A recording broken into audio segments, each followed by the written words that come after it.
Well, it's me again, Dr. Swanson here in the 362 class. And what we're going to talk about now is topic 2. I got all these pages. Am I going to get through all this?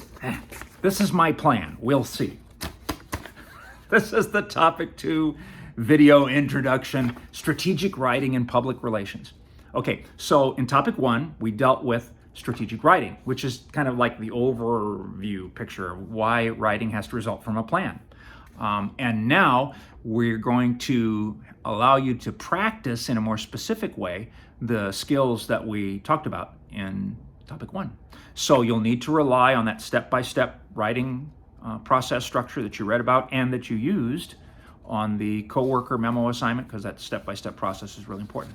I hope that you're reading my feedback that I'm giving on the assignments, because that feedback will help focus you and guide you and move you in the right direction.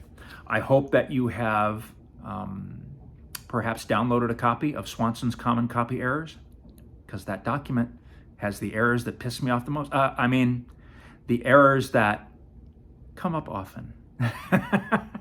And seriously, if it's on there, if it's in Common Copy Errors and you keep making that mistake over and over again, I go, why? Why? I'm trying to give you the answers here. You know, it's not often. Professors will give you the answers. I will do that. So anyway, the assignments that we're going to work on here in topic 2 are things like the news release and the backgrounder. The general fact set is the same for the news release and the backgrounder, but keep in mind, these are 2 very different kinds of documents.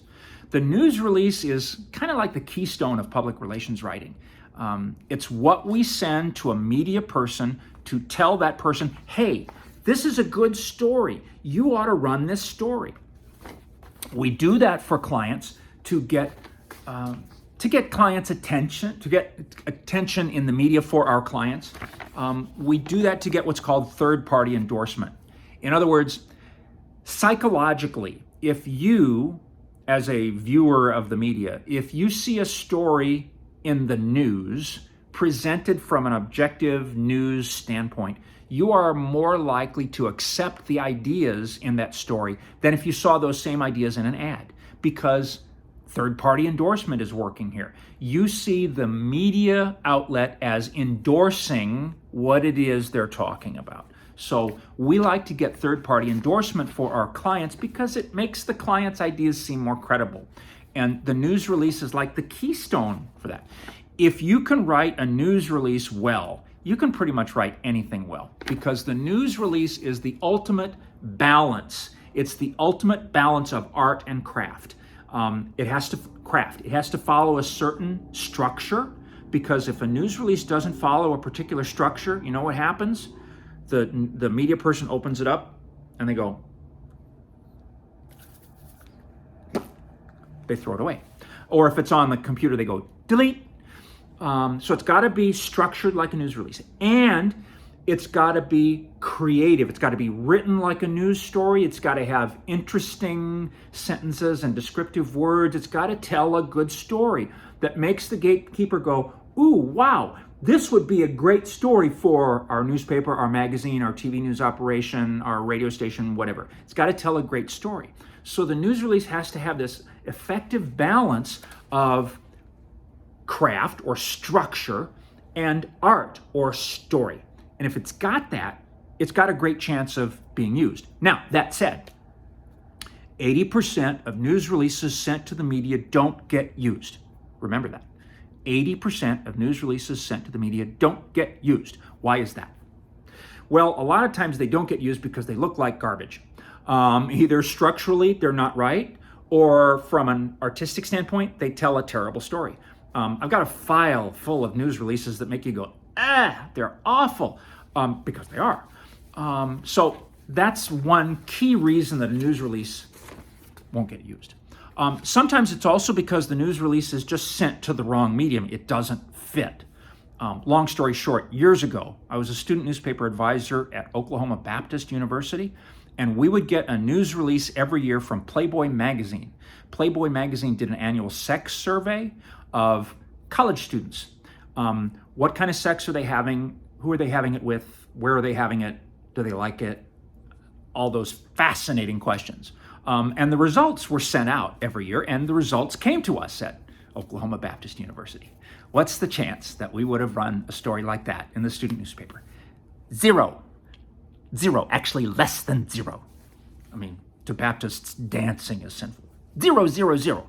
Now, the news release made its way around the newsroom, and all the students read it and was like, "Ooh, this is interesting," but we would never publish it. So, if you're sending out a news release, you got to send it to the right place. You got to send it to a news media organization that's likely to use it. So, news releases sent to the wrong place don't get used. And then there's also things that are outside your control. You send out a really good news release on the day that there's a 6-alarm fire.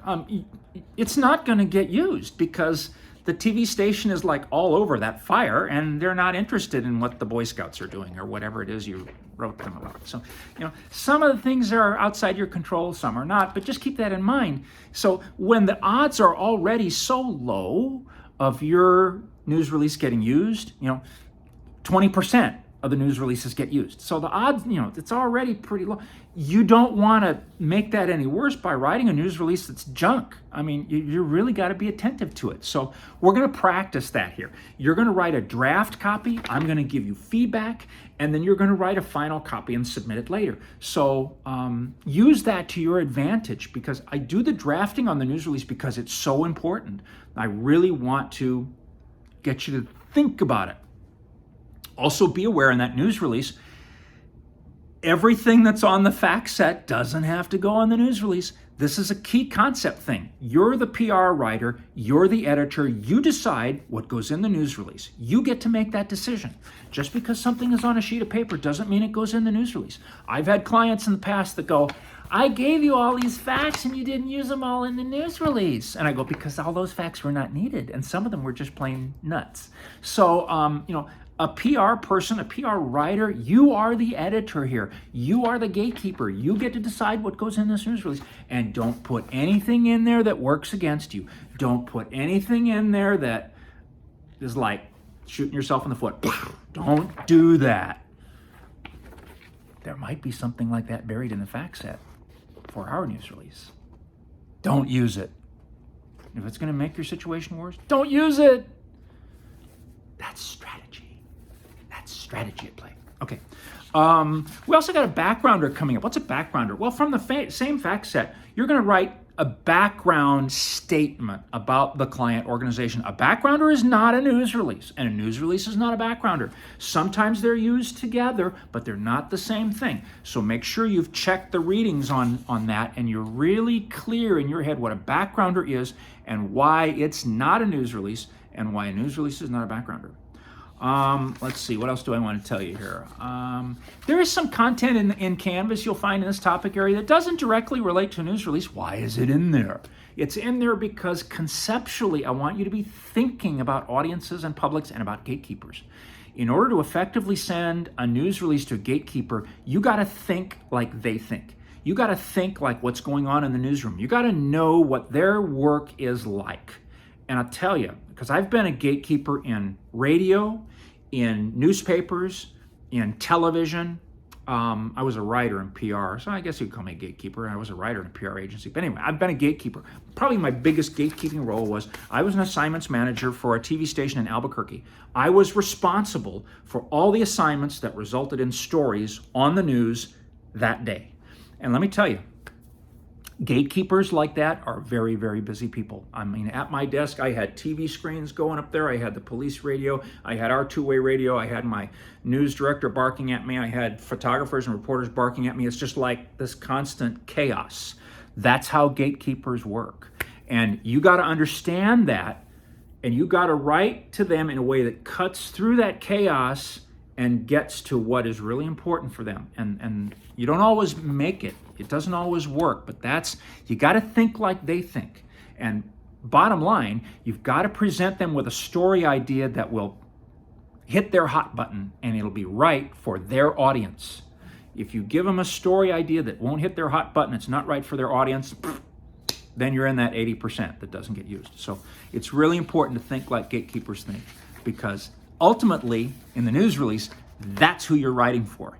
You're not writing the news release for the public out there. You're writing it for the gatekeeper, because if the gatekeeper doesn't accept it, it'll never get to the public out there.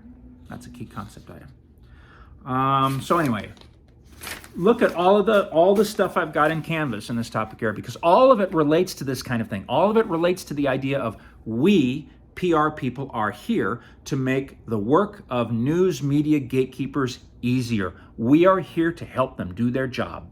And that's why we have to write the news release with that in mind. How can I help this person do their job?